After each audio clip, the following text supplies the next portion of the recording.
Now, sometimes when you work on these problems, you have to convert units from one system to the other. And when you do this conversion, you have to consider two things. The direction of conversion, meaning larger to smaller unit or smaller to larger unit. You may recall that when we change from degree to minutes, we multiplied by 60. When we change from minutes to degrees, we divided by 60.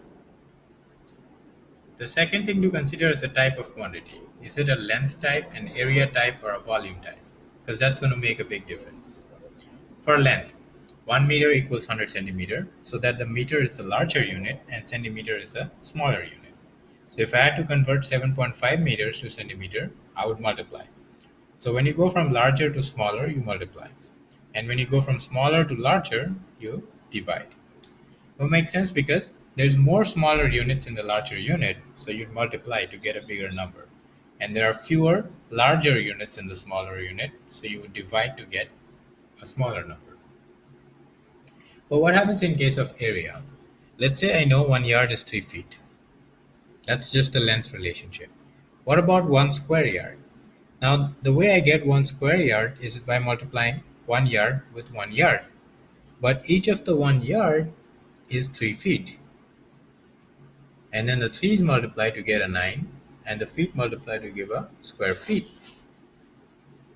So 1 yard square is actually 9 feet square.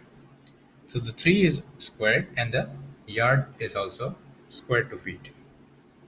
So here yard is the larger unit and feet is the smaller. Which means if I have to convert 101 square yard to square feet, I would multiply by 9.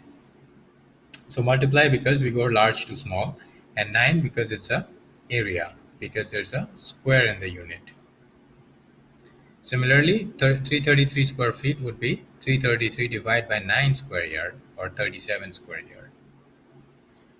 Now, for volume, now because you have a cube, it would be 1 yard times 1 yard times 1 yard. 1 yard is 3 feet. This 1 yard is also 3 feet, and this 1 yard is 3 feet to give 27 cubic feet. And it's 27 because 27 is 3 cubed. 3 times 3 times 3. So going from 10 cubic yard to cubic feet would be 10 times 27 cubic feet.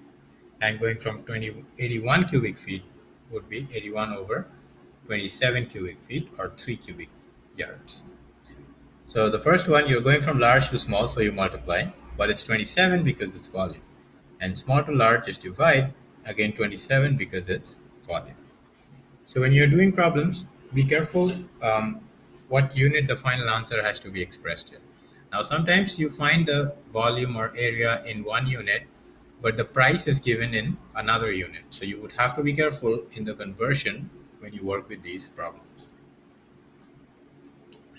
That's it. That's all for this week.